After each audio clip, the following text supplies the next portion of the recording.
So Paulette, these are the twins. How old were they, the twins? They were 7 years older than me. They still are. And their names? Mary. One is Mary and the other one is Bert. And her name was Mary? One is Mary, yes. She's still alive. And the other one is Bert, he died a year ago. And they were sent to a Jewish family in Bern? Yes. And the woman of this family said she didn't want two girls. She wanted a girl and a boy, so one of them had to leave to another family. And that's what happened? Yeah. Oh, yeah.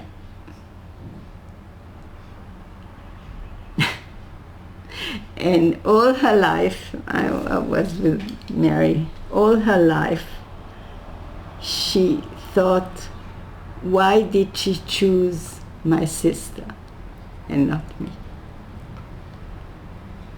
So which one was chosen? This one, the other one, this one. She was chosen to stay? Yeah. What a sad story. What is a terrible thing to do, to separate twins. Yeah. And was she staying in the same town, or did she? Yeah, in the same town with a nice family. She stayed with a nice family who had 5 children, and she was loved there, and they were okay. They were Jewish family, nice people. And when the war was finished, she went back to her mother. But can I ask, during the war, did you manage to see the Yes, twins? yes. How did you get to see them? My aunt said she was my mother, so she took me to see her other children. And did she get to see her children quite often? No, not often, but they had these schedules that you could see your children. The Red Cross had this, Switzerland, they're very organized in Switzerland. So it's interesting, you got pictures from 1946 and 1947, and you were still staying with the family. So here's a picture with you and... 47 was when I left. This is you and Gretchen. And, yeah, Gritli.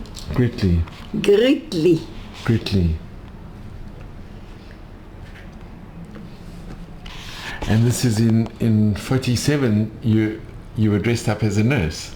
Yeah, that was Christmas.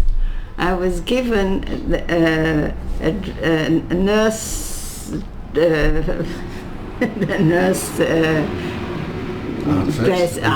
outfit, because I wanted to be a nurse. So they gave me that as a Christmas present.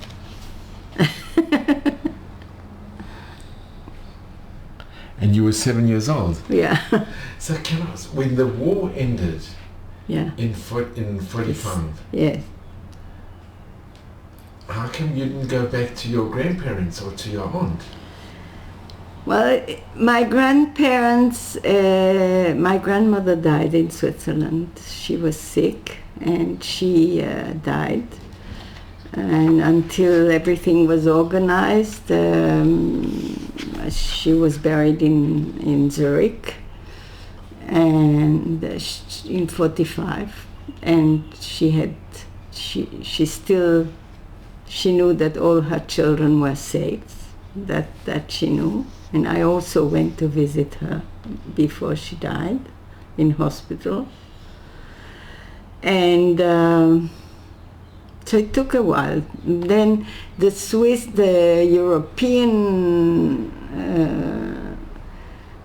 Swiss organized departure of all the refugees back into their countries. They were given some money from the Europeans or from the joint, from all kinds of money. That's my aunt and her husband.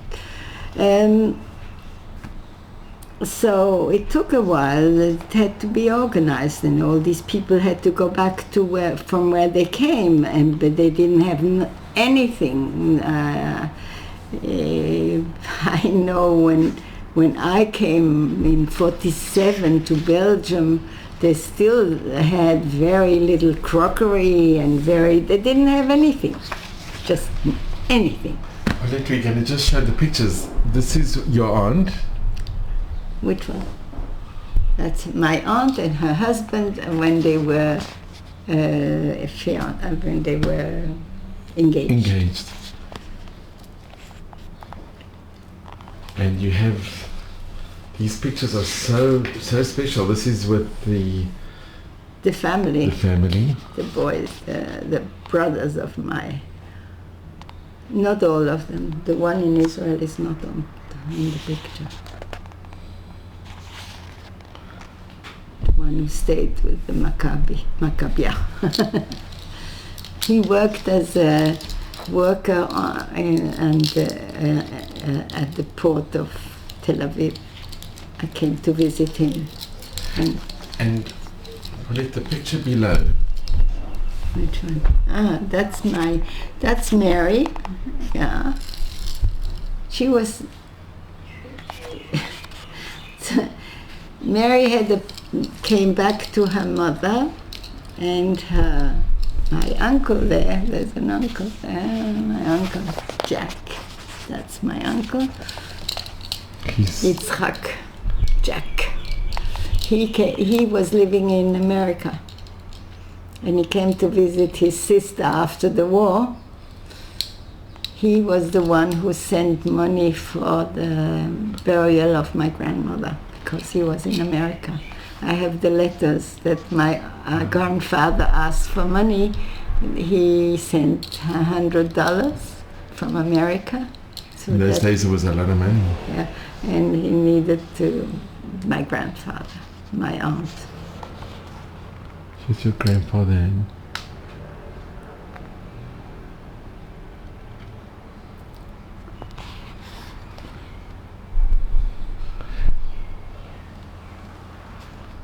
And do you remember when the war ended? Do you remember was it a big celebration or?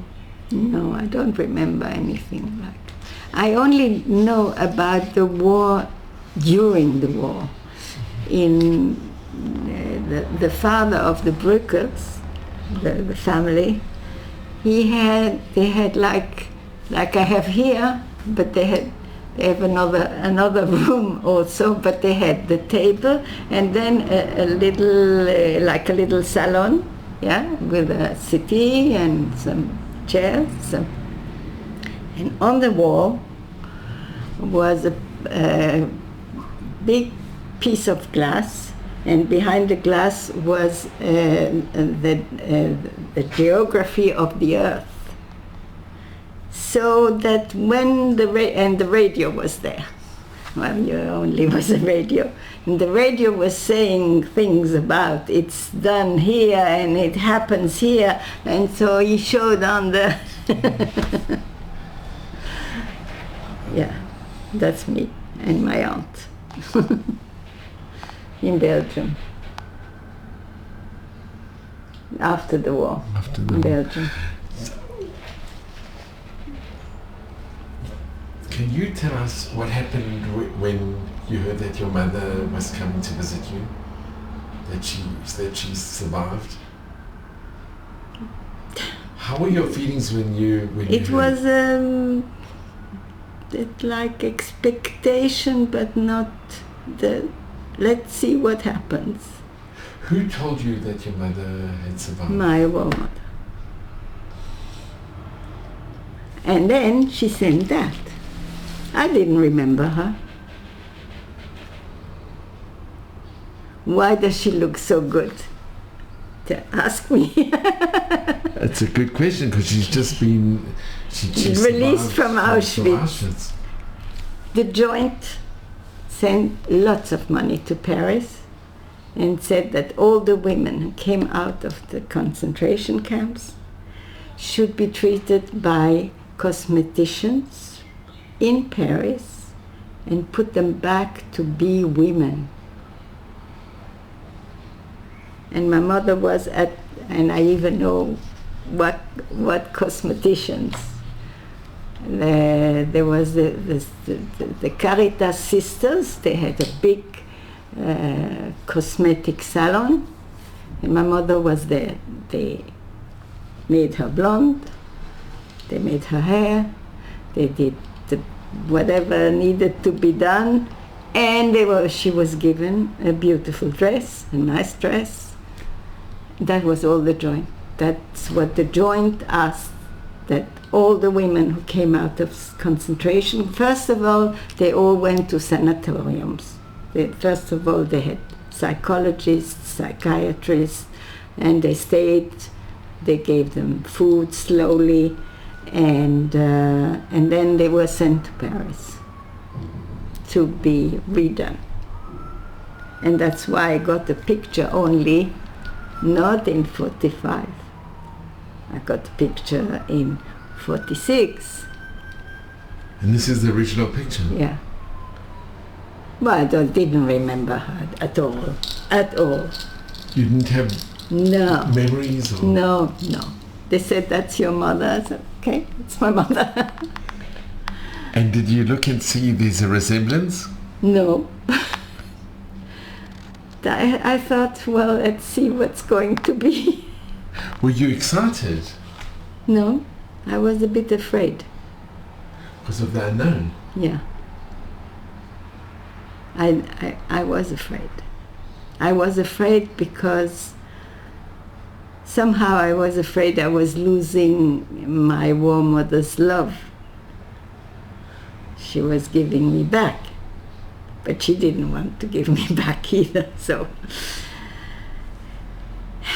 it wasn't my mother's brother, the youngest, called Romek. He also had been in the camps, and he was the one who came to say that I had to go back to my mom. They had to give me back to my mother. He came to the home? Yes. And you met him when he came? Sure. And how was that interaction when you met him? I was very happy. But because he was young, he was very jolly. He came back from the camps. He was just a very young man, very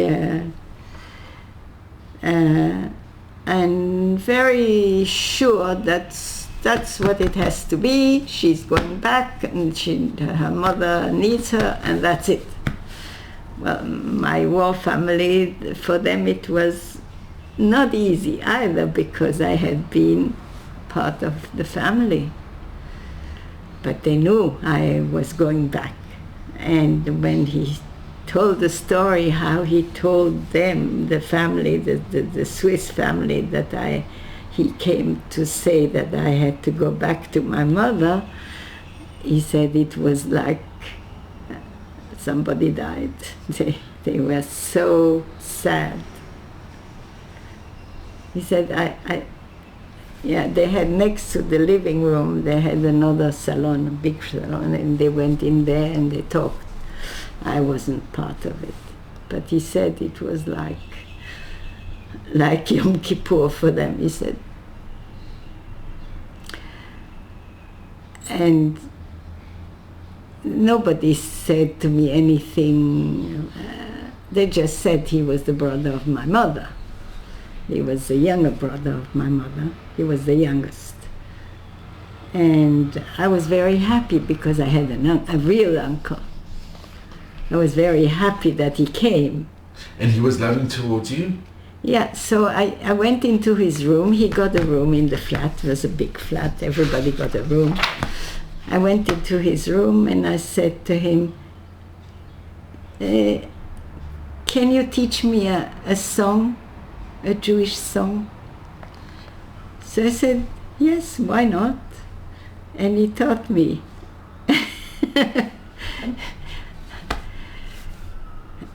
Yes. Do you remember the song? Yeah, sure.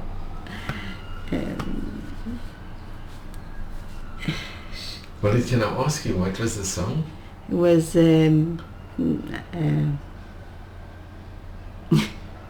שבת אחים גם יחד, נו. הנה מה טוב ומנעים. הנה מה טוב ומנעים, שבת אחים גם יחד. That was the song. Can you still sing it? Yeah, sure. Could you sing it? הנה מה טוב ומנעים, שבת אחים גם יחד. הנה מה טוב ומנעים, שבת אחים גם יחד. הנה מה טוב, שבת אחים גם יחד. הנה מה טוב, שבת אחים גם יחד. That's it. It's so special. Yeah. And how long did he stay in the house? Not long. He came for 2 or 3 days, nothing, and he just came to tell them. That's what he did. And then how soon afterwards did your mom come? My mom didn't come immediately. It took, and they decided not to rush the things. They knew it wasn't easy for me either. So first of all I got the pictures. And I didn't recognize her. But okay, they said, this is your mother, this is your mother. So they put it on my nightstand. I had a nightstand next to the bed. They put the picture next to it so I could see her every day. I woke up in the morning, I saw her. In the evening, I saw her. And she came. When she came, she was completely different from my warm mother. Completely. She was jolly, she had a lot of energy, she wore dresses with flowers, my warm mother all in grey and beiges and very quiet and and she was just the contrary, and blonde. My God. She was completely different, and I wasn't very sure. I had to.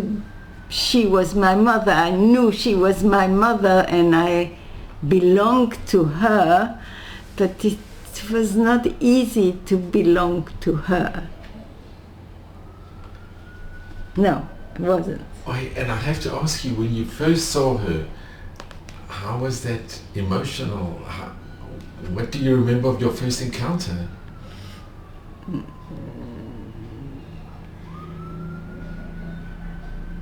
No emotion.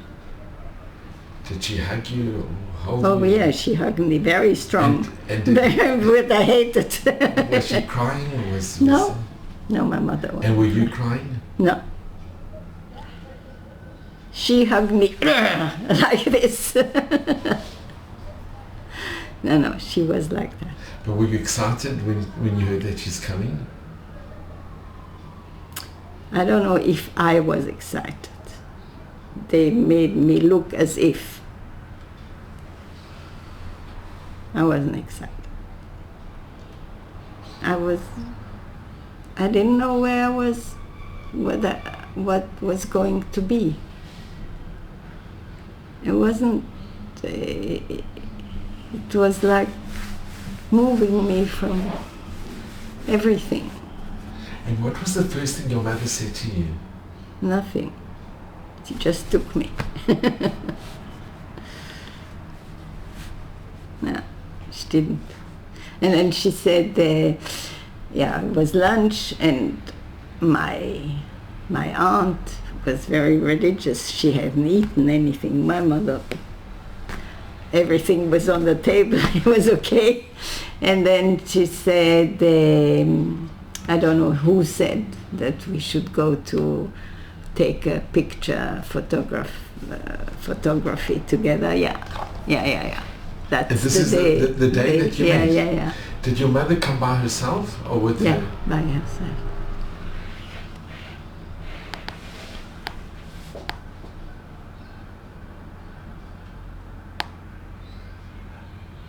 must have been very hard for your mother as well. It must have been... I don't know what she was a strong woman. She was such a strong woman. And she had somehow also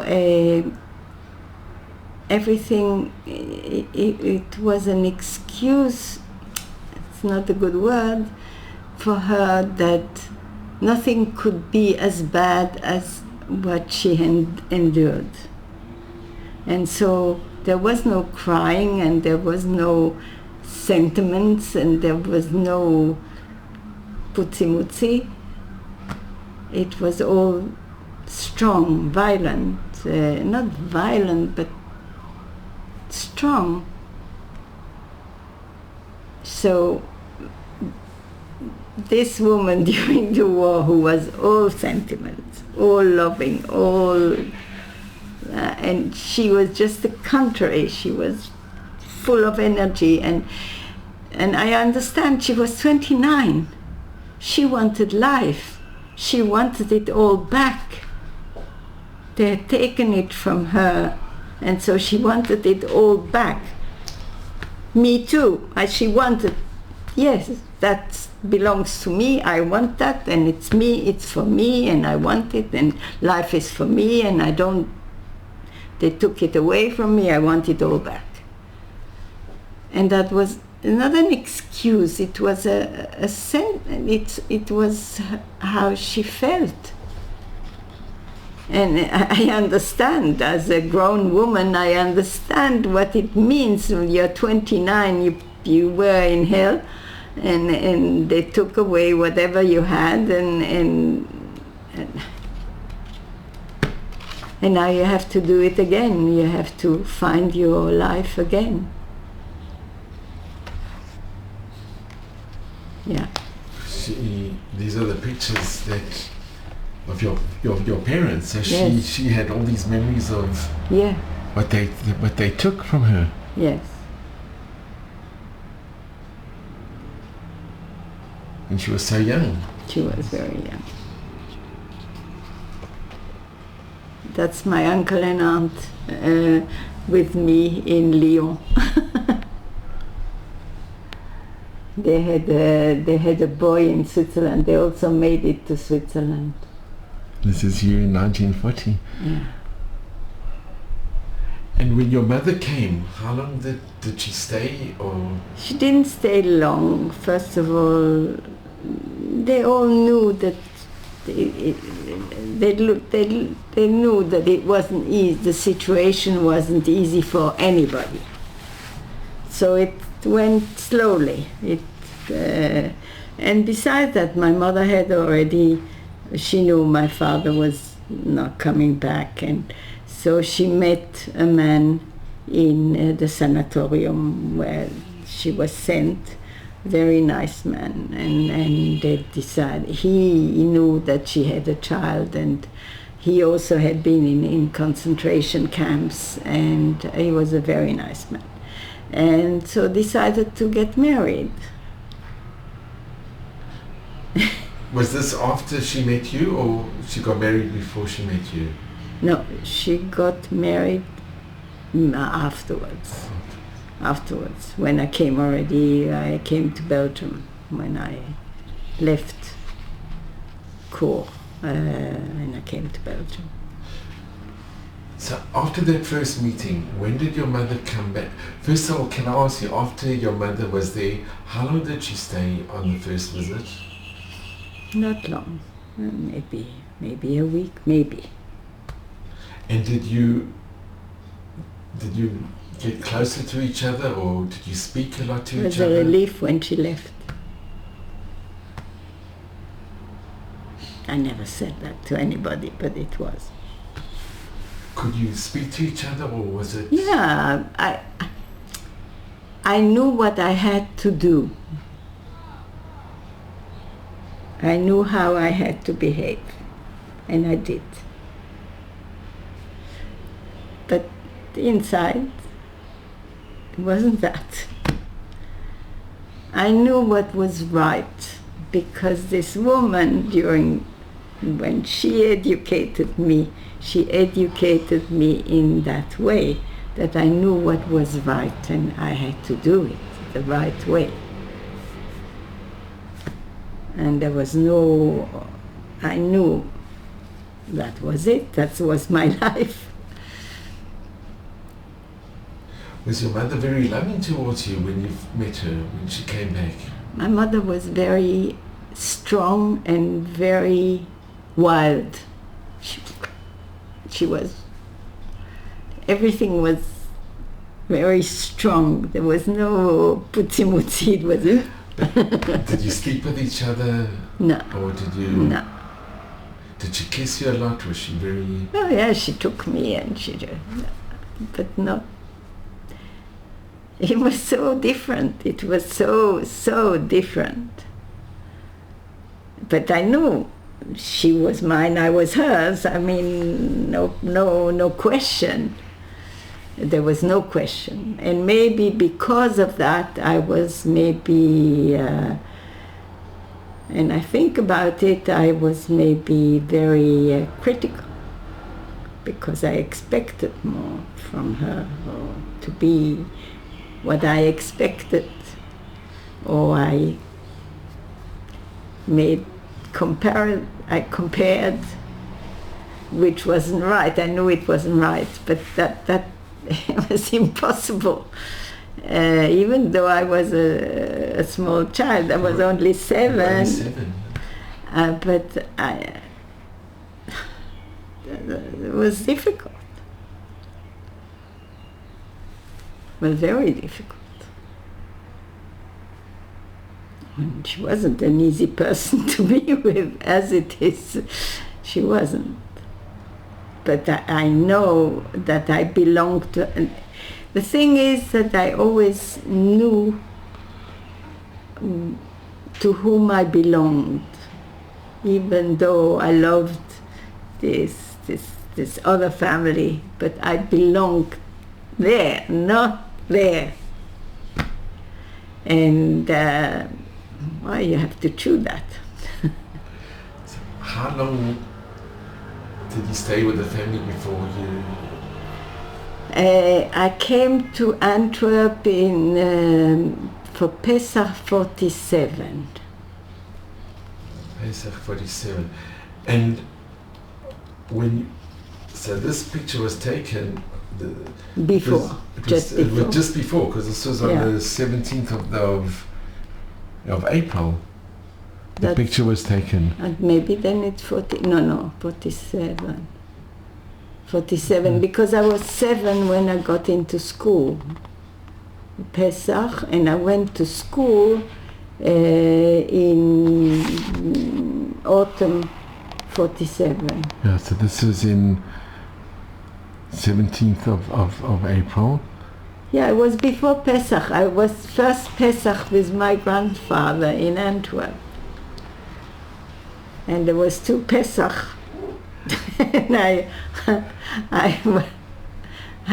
didn't understand anything. So when your mother left after the few days that she was there, did you speak to your mother? Did she ask you how were your feelings? Did she? No, she never asked my feelings. She only taught me. She never asked if what. She understood my feelings, and I understood she understood. Did anybody in the family ask you how you're feeling, or are you okay? No. Nobody asked. Nobody asked. No. It was like understood. It wasn't expressed. Never. Nothing. Only when I left. Before I left. That was also something. How will the child get to the other side? So how did you leave? So they said, well, alone by train. No, she's only 7.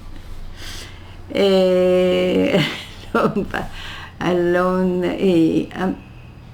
it will be awkward if somebody goes to Belgium or they come to... So it's awkward. So how do we send the child? By plane. So that was 47. There were no big planes. There was two, the planes that they had during the war. So they said I would go by plane from Zurich to Brussels. So they would bring me to Zurich, and they would take me from the plane in Brussels. So it was not Kloten like today in Zurich. It was Dübendorf, was still airport, the airport that was during the war in Zurich. So it's still this airport, and we arrived. The three of us, my war mother, father, and me, and so they thought that all of us were going into the plane. So they got to the stairs to get up in the plane, and I went up alone. So the captain was standing there, and the hostess was standing there on the steps there, and I went up alone into the plane. And saying goodbye, was it difficult to say goodbye? No. And were the other passengers on the plane? I don't remember.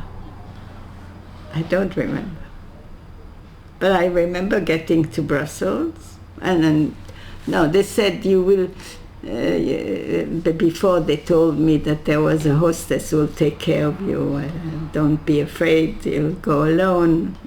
I knew that I was going alone.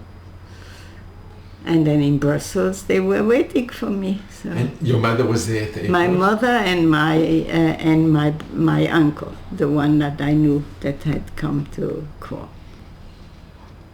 No, I don't have a picture of them. But you know, this family were Hasidim Watalam. They really were. Yeah, they were definitely. But they don't accept that because they were Swiss. They paid for your airfare. Yeah, so they sure. paid for everything. Yes, for everything, and later in life, again. Paulette, I want to show this picture because it's you with. You're smiling and you're very happy in the picture. Oh yes. I always liked an adventure. That was an adventure. And when you got to Brussels and you came down the... So my mother and my uncle, which I knew, of course, and it was okay. That was it, that they told me. But the thing is that before I left, my war mother took me aside, and she said, that I'll never forget, she said, look, you're not going to have an easy time. I was 7. That's what she said. Don't forget, your mother has had a very hard time. You have to forgive her for everything. And that stayed with me. It wasn't easy. But it's the most amazing advice that she could have given you. I was 7. Wow. Yeah, that's what she said. And do you know what happened to your mother in Auschwitz? Did she ever speak to you about it? Not really. She only said when I was about 17, I was start smoking. All the girls and the boys were smoking, and I was smoking too. And she said, don't smoke. It's no good. You know, in Auschwitz, people were selling their bread, giving their bread for cigarettes. And you know, you had an aunt and her daughter. They used to do that. And when the liberation came, they went out of the camp. They sat on a rock, and both died. That's what she said about smoking. But she smoked. Not a lot, but she did. And can I ask, when you went to Brussels, Was this, you knew you weren't going to be coming back? No, I knew I was coming back. Because that was the thing. I was told that every Christmas and every summer holidays I was going back to Switzerland. That was... And did they keep it? Oh yeah. So all the years they did Oh that? yes, until I got married. That is amazing. Oh yes, I studied there. I was there also afterwards. I mean. So it must probably made the separation a little much easier. Oh yes, that was. They said to me, we are not giving you away. You're coming back on holidays, all the holidays, summer holidays, winter holidays. You'll go to ski, you'll come in the summer. And I'm sure you looked forward to it. Oh yes, I knew I was going to go there.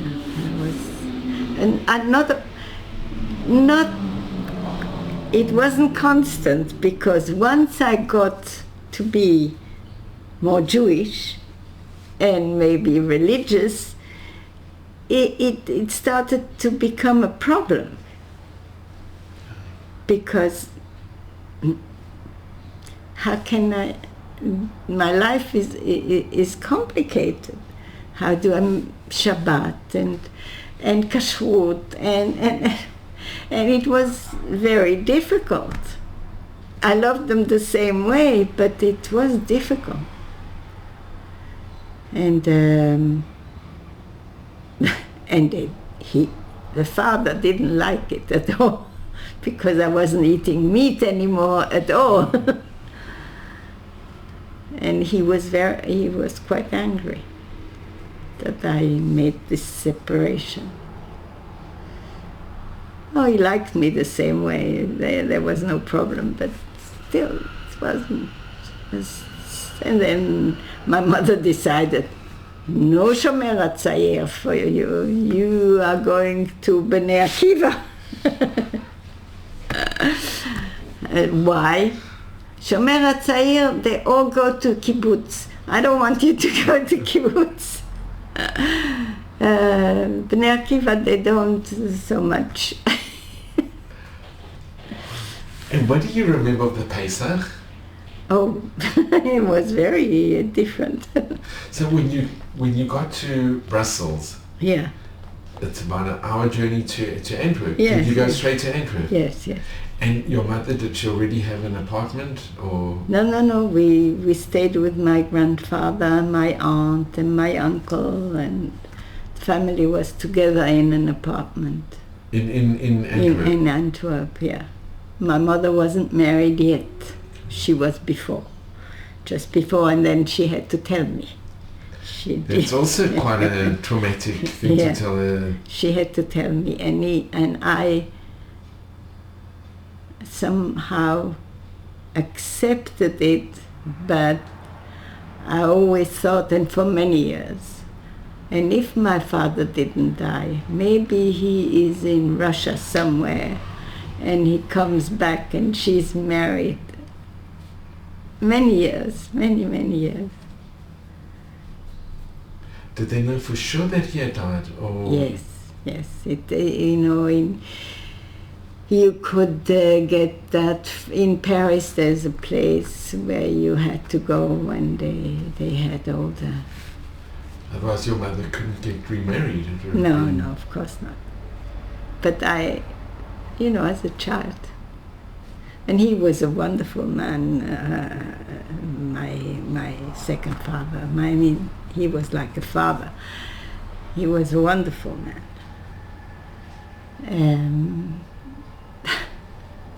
But I even today, many things is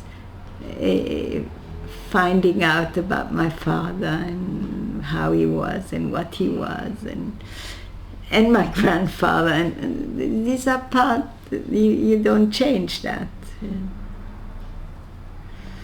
So when your mother told you, could you accept it, or were you angry, or? No, I wasn't angry. I accepted it. Part of it. And when you first met him? Well, he was a nice man, but I said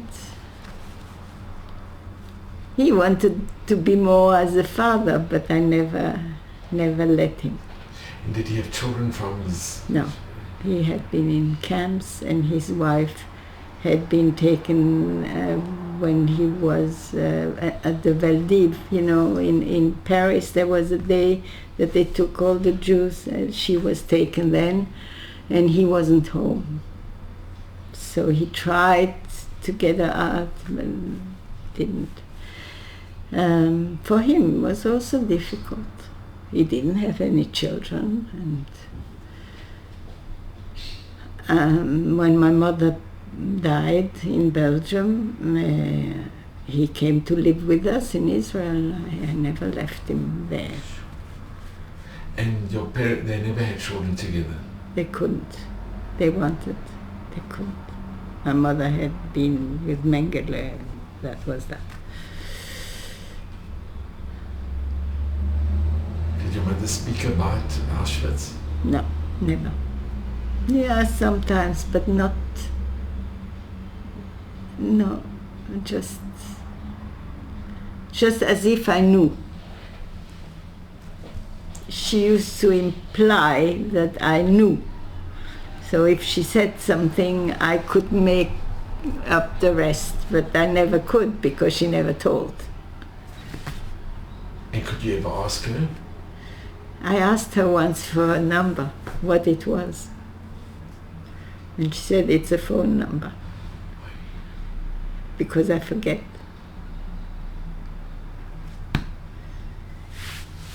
Yeah. The only thing was that when they never spoke, and I never asked, that's also part of it. But breakfasts, when we sat together at breakfast, when it happened, they used to tell each other what they dreamt. And that's how I heard things, their dreams. And once I asked him, how was it? He just told me about the shootings and that they shot all these children and they fell into the... I didn't ask many times. It was too difficult to ask. And which camp was he in? He was in... He worked. He was in... I don't remember about it. I can look at it. No, labor camps, sure. So here you have a picture in 1949 with you and your mom. Yeah.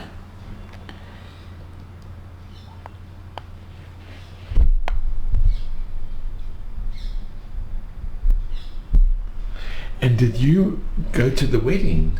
No. That's not... No. They didn't want that. They didn't want that. And immediately after the wedding we went to France because he was, before the war, his brothers came from Poland to Nancy. That's a town in France, and he wanted to be near his brothers, so we went to Nancy. I lived in Nancy with them. I went to school there. We lived a few years in Nancy until my mother didn't want anymore to be there.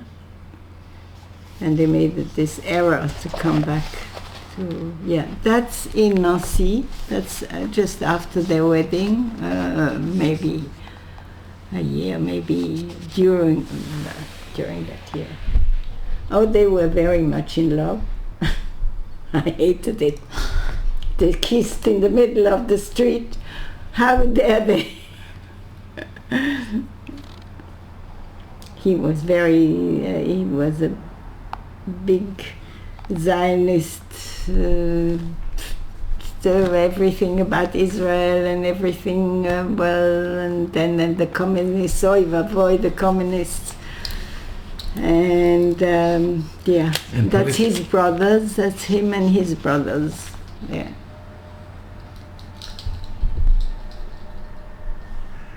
And he was kind to you. He was... Very kind. He was such a good man. And in this picture? That he was a tailor, and that's in his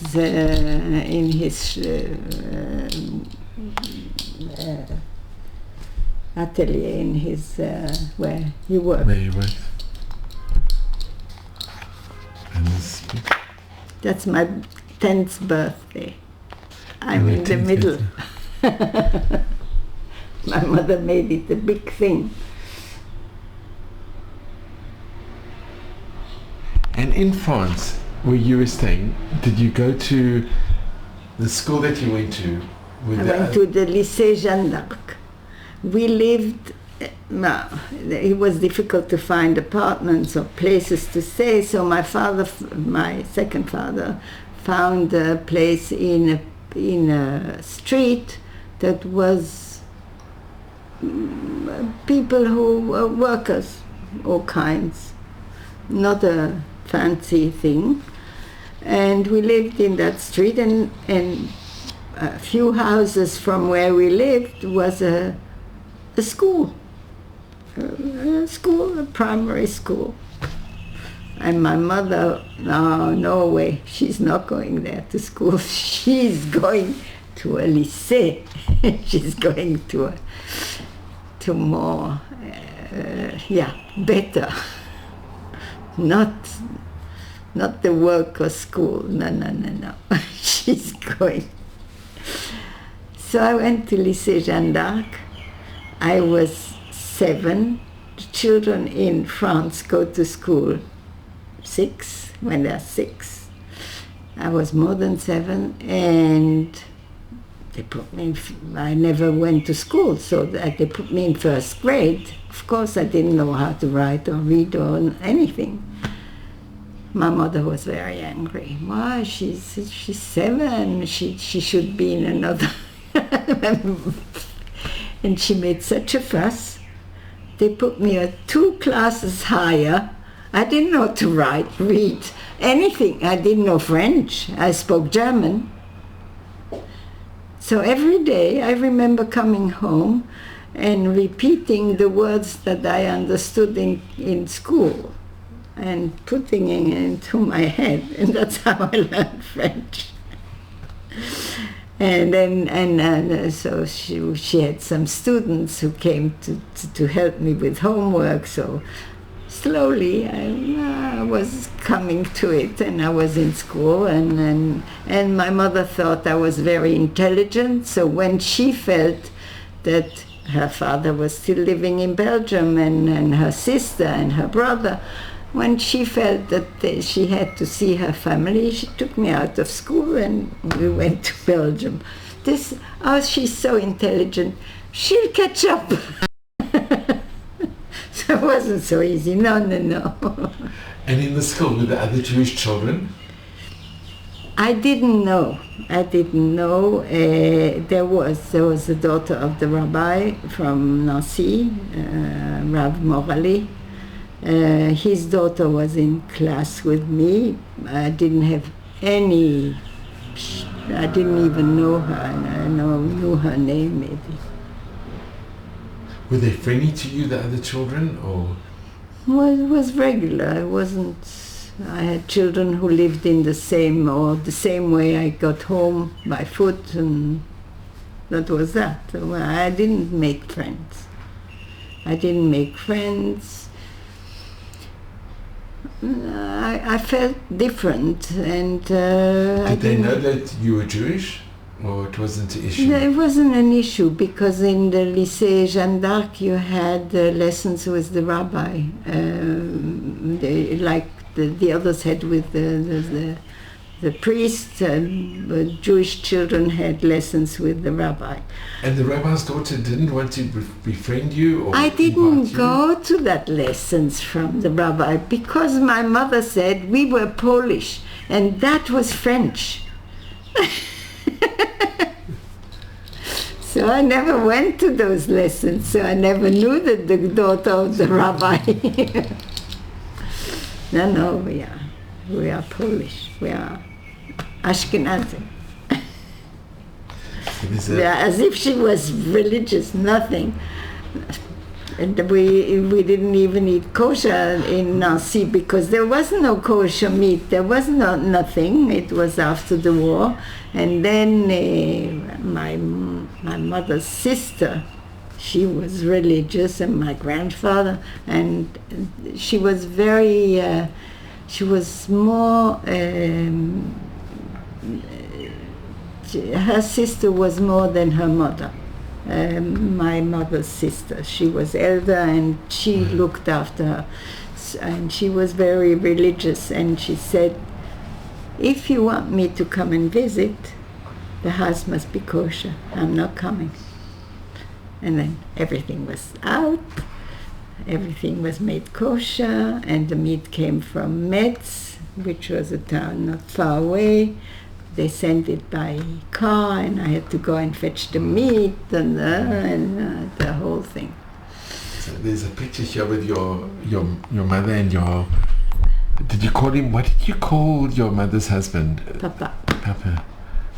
And you look very happy in this picture. Oh, he was a nice man. He was a very nice man. It's me. It's not him.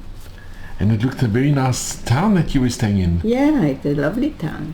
It's a very nice town. And you, in the time that you were there, did you ever have any anti-Jewish feeling, or did people know you were Jewish? People knew. But it wasn't an issue. It was too near the war. People still were shocked, and so they didn't. No, no, never. And I had non-Jewish friends, my neighbor's friends, Marie-Claire, she was my friend, and I went to see her at home, and she came to me, and there was no problem. And when did you go back to Belgium? Well, first of all, we stayed in Nancy, and then I was introduced to a Jewish Zionist organization for youth, and very Zionistic, and Israel, and all that. And also 48, we were in France, and I remember that we went to a big room, and we heard, and it was the cinema, and we saw how the Europeans said yes or no to Israel, and then at the end, at the end, everybody was standing up, and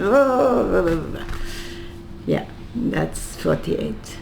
That was in Nancy. I was in Nancy, and then the first Israeli diplomat came to Nancy to visit the Jewish community, and I was chosen to sing him a song in Hebrew, which I didn't know. I said, Be'arvot HaNegev. Do you know that song? It's a very sad song. Can you sing? Do you still remember it? Yeah. Be'arvot HaNegev. Oh, sure. Oh, you can't sing. It's so lovely. I don't remember the word. איש מגן נפל בערבות הנגב,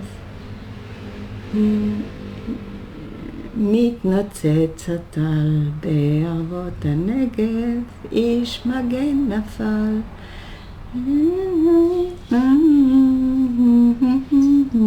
Beautiful song. Yeah, and I didn't understand the words at all. I didn't know Hebrew. And they said, you have to sing the song and cry. I was 8. So I sang the song and I cried. Yeah, that was just 48 after the first diplomat who came from Israel to France came also to. And when you were in France, during the December, you would go back to Switzerland to the family? Yeah, sure. They came to visit also. They wanted to know if it was okay, if where I had landed was okay. They came It's quite remarkable, it really is. They wanted to make sure. And she did. And she got in well, she got in okay with your mother? Well, she always was a very nice and quiet person, and she wouldn't do anything to hurt her or feelings or anything. She was very, very sensitive and very fine. She wouldn't hurt her. She wouldn't. So they came and they stayed in Nancy. There is a place called Place Stanislas, a very nice place. It was from the king, Stanislas, yes, that's it. So there was a hotel there, and they were in the hotel, and we lived not far away. And I remember that my mother made a big dinner at home, and so to show that everything was normal and good, and that she loved me, and that everything was okay.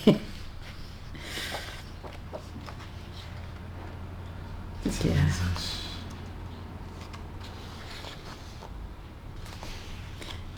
That's when I was the youngest hostess at the fair in Brussels, 1906.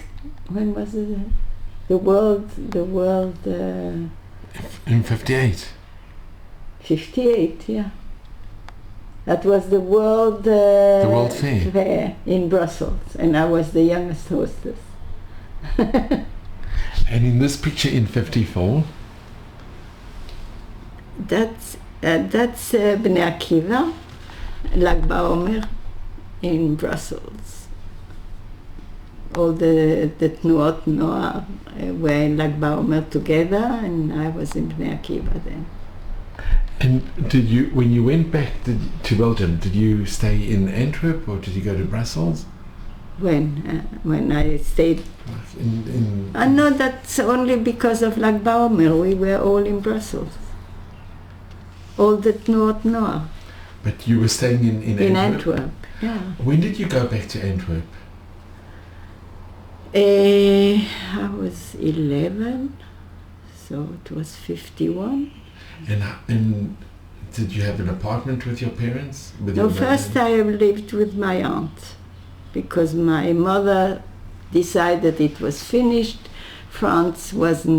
I wasn't getting a good enough Jewish education or Jewish life, because it was too Goyish, and she didn't want me to be there, and so she made, and it was a big mistake. It was a big mistake, but would you like to drink? I'm talking and talking. So our mother decided, and she until my father said okay. He was a tailor. Well, in Antwerp he hadn't any connections, and in Brussels also no connections. He couldn't make it, and he was very unhappy there. So he went into diamonds to be a makler, buying, selling, which wasn't his style at all. That was not him, and he was not happy. I'm sure he wasn't happy, but my mother said it was for me, and she wanted for me, and that was it. And we went to live in Antwerp. I went alone. I stayed with my aunt. I was put into a Jewish school, Tachkemoni. Tachkemoni, yeah. And were you happy in the school? It was my school. I didn't think about it. I wouldn't go to a Goyish school, no. That was. And did you make friends in Tachkemoni? Well, it was like either Shomer HaTzayir or Bnei Akiva, and since I was Bnei Akiva, I was with this group, and that was it. I mean, no special friends. My best friend was Shomer HaTzayir because our fathers had been friends before the war, and my mothers were, and her mothers were friends, but I didn't have special friends. Were most of the children also from the Shoah, yes. survivors? In my class, there was not one child with both parents. Not one. Not one? No. And did you speak to each other about the Shoah? No. Nobody did. Nobody did? No. But I was very bad. I had a lot of problems because all these children had been in Gan already in Tachkemoni, and in Tachkemoni they spoke Hebrew. The Gananot spoke Hebrew with the children, so they know Hebrew, and I didn't. And they had two menahalim, they had two directors, a Jewish director who came from Israel, and a non-Jewish director. And the Jewish director spoke only Hebrew. Whenever he came to speak, he spoke only Hebrew. And so it was very difficult. I was 11, and they put me in Kita Aleph for Hebrew, which I wasn't very happy. Yeah, and that's how it was. And besides praying in the morning, I knew how to read a little bit, not so well, but I knew how to read my prayers in the morning, so at least that. And that was that. I mean, I went to school. But did you make friends easily, or did you make any very good friends that No. you... Never. I had a very good friend in Switzerland, which I still have. She's from Gan. We are friends from Gan. And the teachers at Tachkemoni, were they understanding or were they kind? No, they were Flemish-speaking teachers, Goyim, most of them. Only the Hebrew teachers were from Israel. And which shul did you go to? The Van der Nest shul? Yeah, Van der Nest, yeah. That's the shul. My grandfather had another shul that he went during the week. And it was called, I never understood what it was. It was called Menachem Availem. And I never understood what it meant until I spoke Hebrew. Menachem Avelim.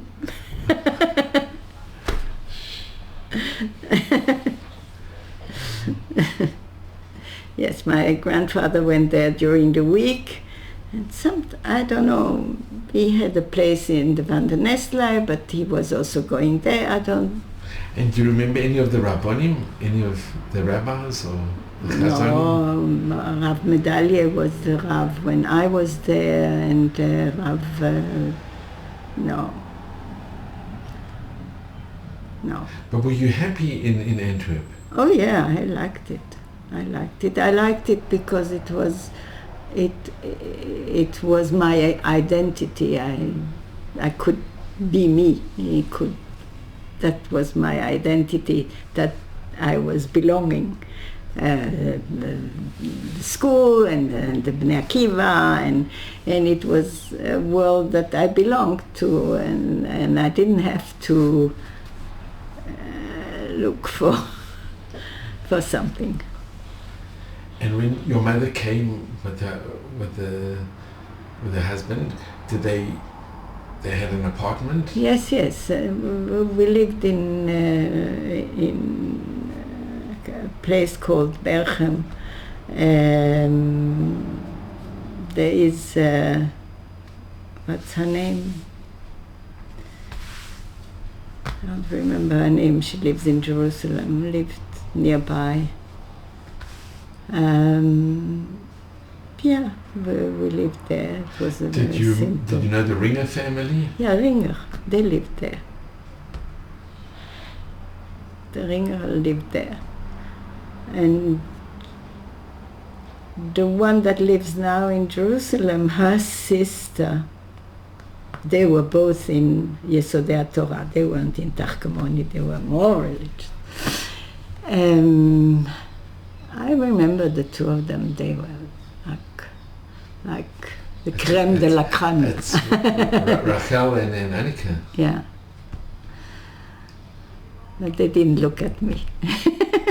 I knew they existed. But I think they were older. They were actually older as They well. were older, they were in Yesodei Torah, and then they became teachers there, and yeah. The funny part was Yesodei Torah in Tarkamoni, you know. We were, at the end of the year, because of the prize probably, we were together in the same theater, all the children from both schools. And each school sang. Yesodei Torah sang Ani Mamin, and we sang Hatikva. That's so funny when I think about it. Yeah. And how long did you stay in Antwerp? I married in 1963. So, and you met your husband in Antwerp? No, in Knokke.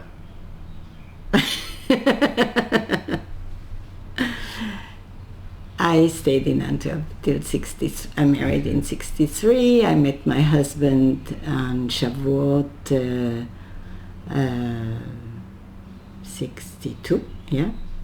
Where was he from, your husband? From Basel. Well, he was not from Basel. He was from Lugano. That's where he was born. So he never went through the Shoah or had... No, he was in Switzerland. He was in Switzerland. He was a student. He went to yeshiva in England, and then he went to yeshiva in Montreux with, and then the yeshiva came to Israel, from Montreux to Israel, and then he went every Friday morning to his yeshiva in Jerusalem. And the first time he went, he said, I came in, I stood there, and the rabbi came in, and he looked at me and he said, Fuchs, you're also here. He remembered him from his yeshiva. So here's such a lovely picture. This is... That's us. Yeah, I have to put down the things. So you got married in 63 in Antwerp. Was it in the shul? Yes, at the Van der Nestlai. We got married in the Van der Nestlai. And who was the rabbi who officiated? Do you remember? There was no rabbi, there was a dayan. A dayan. There was Rav Medalia had died, and in between there was a dayan until they got another rabbi, a Rav.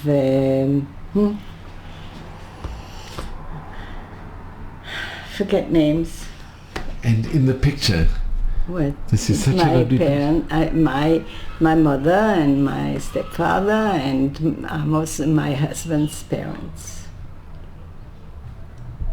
And you got on very well with your husband's parents? Well, פחות או יותר. And your mother? And my mother, well, she just stayed away from all of it. And did the family from Switzerland, did they come No, to the wedding? no, just Gretli came. Gretli came. They must have been very happy for you. Yeah, I went back twice a year there, all the time. And one day she called me and she said, you have to promise something. So you have to promise me something. I said, what? That you marry a Jewish man. She said to you, Yeah. I had to promise. Because it could have been different, because I lived there twice a year and I knew the youth in town, and I could have. who went My war mother. your war mother, sure. That you married a Jewish person? Yes. I had to promise. It was easy not to, because I lived half lives. You were in both worlds? Yeah. So, which her, if my mother had said something like that, I would have just brushed it. When she said it, it was like, there's no question, I will do what she said.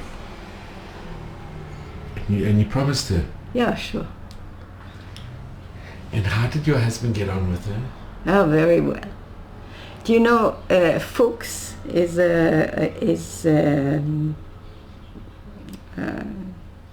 somebody kills animals? A hunter? A hunter.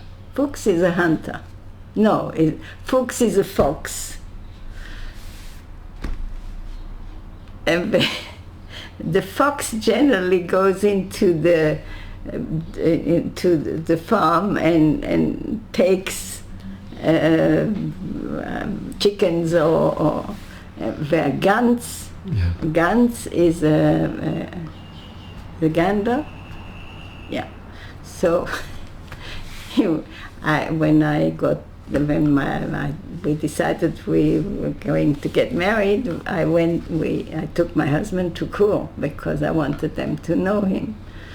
And so we arrived there, and my father there said to my husband, Fuchs, du hast sie ganz gestohlen.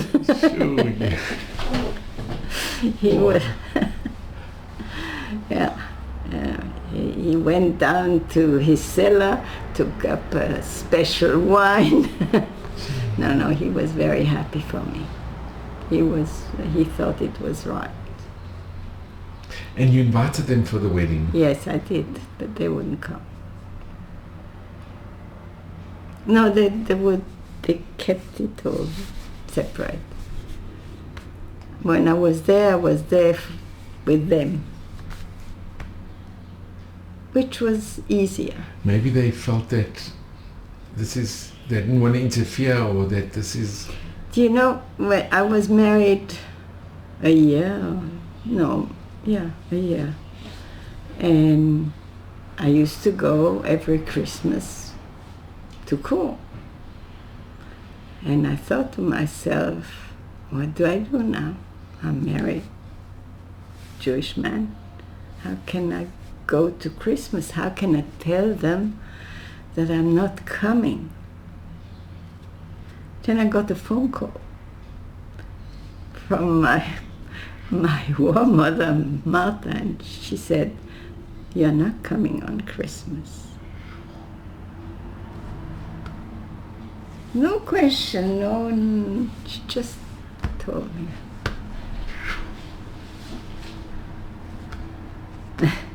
Yeah, But you still kept the connection? Oh yes, the connection. When we left, and when she died, when my eldest daughter was born,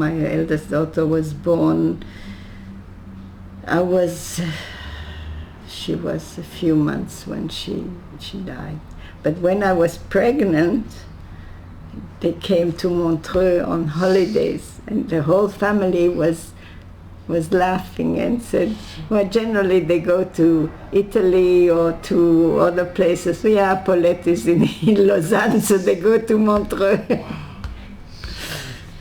Yeah, they came, yes. And I was still theirs, and in Lausanne, we lived in Lausanne, and the nanny that they had for their children lived in Lausanne. So my mother Martha phoned to that nanny, and she said, look, Paulette is in Lausanne, tell her the gynecologist she has to go to. So I went to the gynecology. We were a young couple, no money, no, just started, was the top gynecologist in town, and he had his private clinic, and when you went to him you had to give birth in that clinic.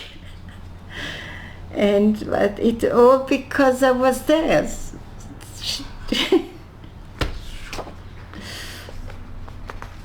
Yes. Such a lovely picture in '66 with your daughters. With your daughters. Yeah. My eldest daughter works now at Misrad Abriut. And she is a doctor. Yeah. And when did you come to Israel? We came in 71. When I met my husband, I said, I'm only marrying somebody who is willing to live in Israel. If you're not willing, I'm not getting married.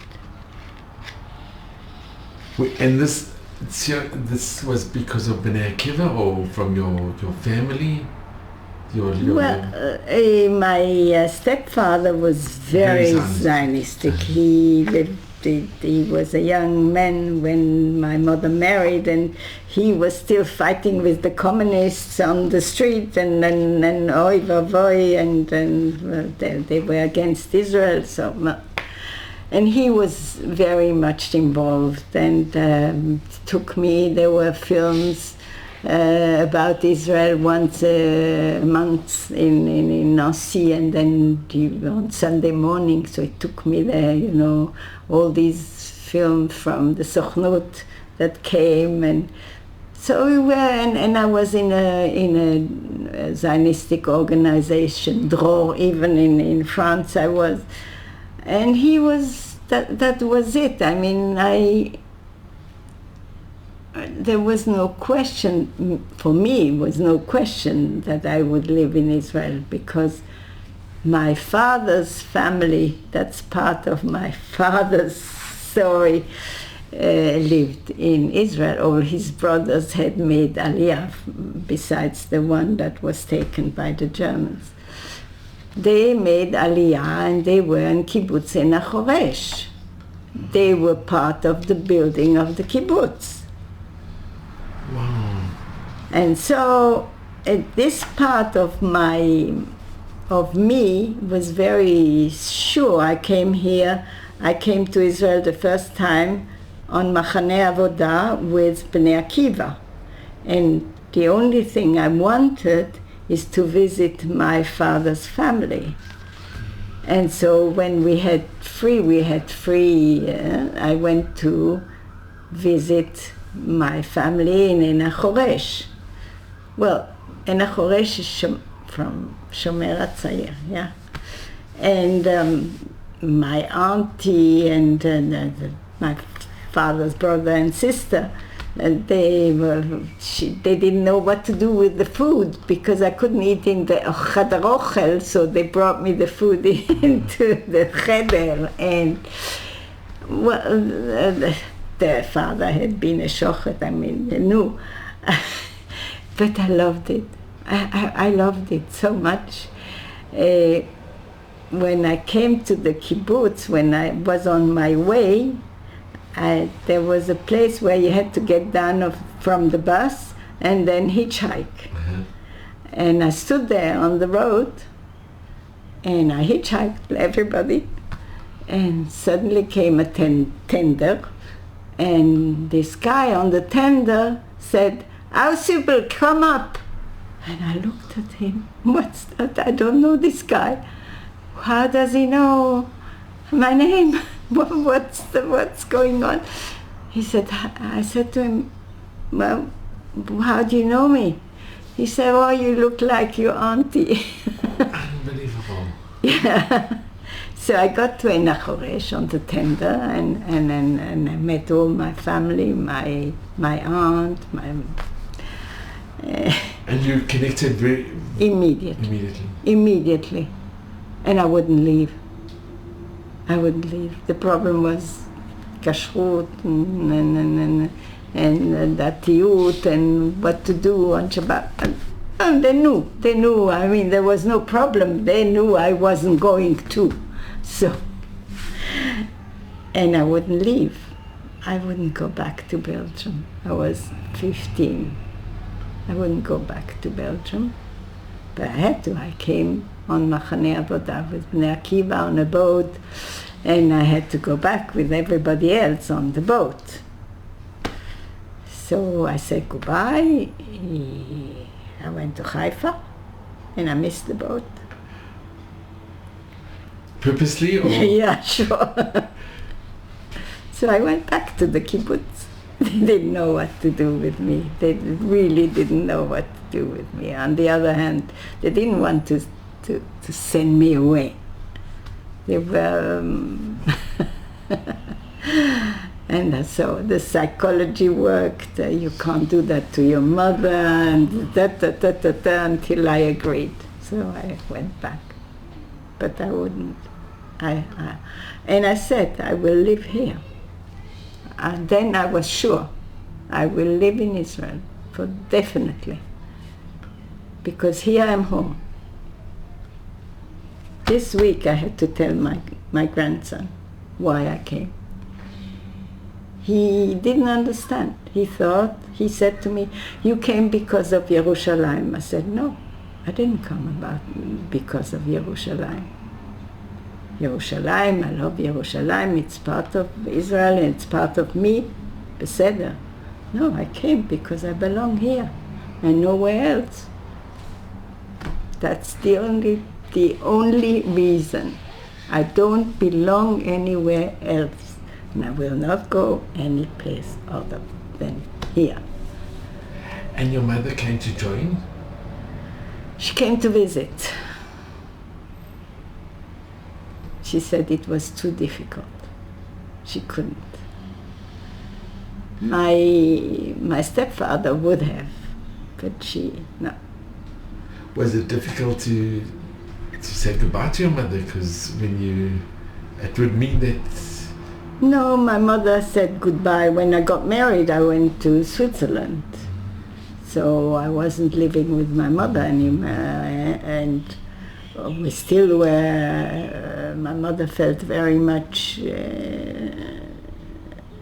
in her way, she felt very much that we belonged then, and I had this. It was my mother. And she wanted to see my children a lot, and she was angry that I had 3 children. Why do you have 3 children? Cats can also do that. That was her. But she loved them very much, and we came to Belgium, and she saw the children, and she loved them, and even. She took even one of my daughters to Antwerp for a while, and she wouldn't give her back. Yeah. And then when your mother passed away, her husband came to... Yeah. I told him. First he said, "No, I don't want to live with you." And because he had been so much involved with the Zionist organization, they told him, he had even a paper, that he would get a place, special place. We went to look at the place and we decided no. And then he said, "Well, then I'll take a flat," which I wasn't very happy, because it wasn't just next to us, and I was afraid he was alone and he wasn't young and not healthy. And then he saw himself that it wasn't ideal, so we had another house next to us that was free. So he went there, and that wasn't either, so he lived with us. That wasn't for him. He didn't want. Immediately said, "You're going to live with us." No, he wants his own flat. So, okay. And then he lived with us, and he was sick. He had Parkinson's. He had all kinds But you of looked problems. after him? Yes, sure. And Kupat Cholim had been fantastic to him. Fantastic. I never thought they would help in such a way. They were very, very good. I asked once, how come we get all that? He said, you took him in, Magia lach. Yeah, they were very good. And he was happy here. Then my mother-in-law passed, and then my father-in-law came to live with us. Wow. That's incredible. Why? We were only children. My husband was an only child. I was an only child. So who should look after our parents? Only us. And the family in Switzerland, you kept in touch with the family? Or? With my brother, I did, and with Mathilde, the youngest one, and when the mother passed away, were you at the funeral? Yes, I was at the funeral. Jessica, my eldest daughter, was 3 months old. Yes, I came to the funeral. I even I was even put in the testament. That they will? Yeah. They put me in as a child. Well, I didn't get a lot, but that's not the point. The they point is recognized that you as one of the children. Yeah. That's how I got this, and some more things. So this is the original chair. Yeah.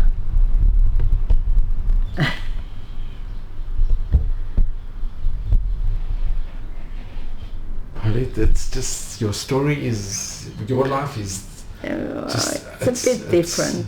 It's incredible. Yes, I try when I give my Zikaron de Salon. I try to make understand why Israel, why it is so important after all what we went through, to understand that that's what she said to me, my war mother, that everybody belongs to somewhere, and that's where he belongs to, and he has to be there. You can't just go. And I always have this feeling that Jews were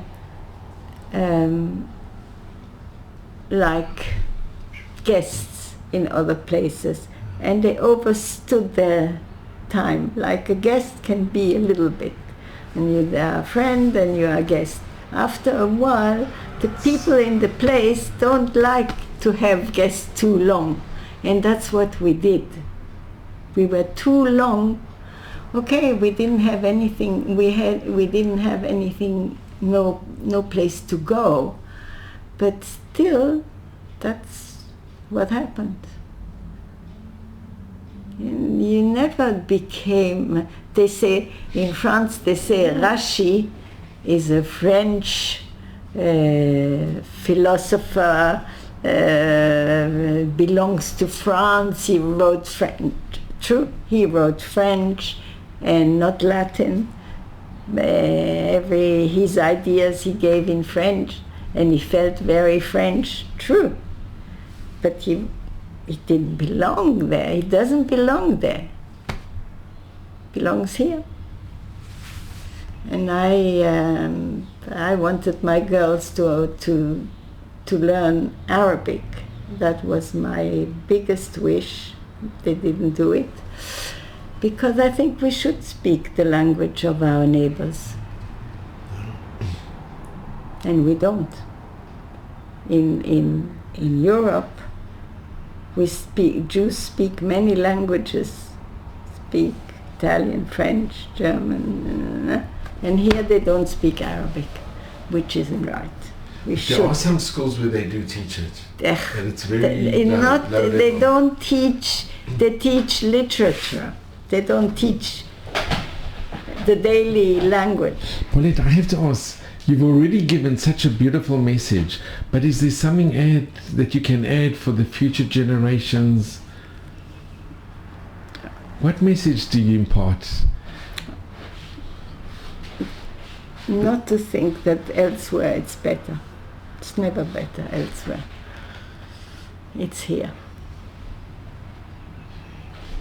And just make it work. Don't hate each other. That's the worst. This hatred, what's happening today. There's a lot of division. And I understand that we don't think alike, that we have ideas, that we think that things should be different. Okay, talk about it, but hate? And then it's like Israel is like, you should love Israel like you love your children. There are children that don't behave, and you still love them, and you try to change them, or you try to do better. That's how you should love this country. That's how it is. You're like a mother or a father, and those are your children, and they are yours, and look after them. Oh, that is such a beautiful... Paulette, I just want to thank you. I can just thank you, Paulette. This has been... I'm sorry if Paulette, I was too long-winded. This has been... There are really, and I often say it, but it's so true, there are no words to thank you enough. I think what happened to you and your story and how you are so incredibly positive and your outlook on life is just remarkable. It's incredible, because you really, you went through so much, and look, you're so positive and you have such an amazing outlook and perspective on life. Your war mother, in my opinion, and I think everybody who's going to be watching this, is the epitome of Chassidah Matalam. Yeah, she is. She was a very special lady. She was. And I think she had such a profound influence on your life and the way that you are. A lot is because of her as well. Oh yes, sure. Do you know, I did a stage in a hospital, in a Catholic hospital with nuns, and I was already 21 or something, and so there I was in that hospital, and I said I had to see what I can do about Shabbat. So I went to see Mother Superior, and I said to her, look, I'm Jewish, and I don't work on Saturday, and in the winter I won't even be able to work on Friday afternoon. I'm ready to work on Sunday instead. And so she opened her arms. She said, my dear child, I'm so happy that at such a young age you're looking after your religion. That is so beautiful. Yeah. Wow, that's amazing. It's easy. Wow.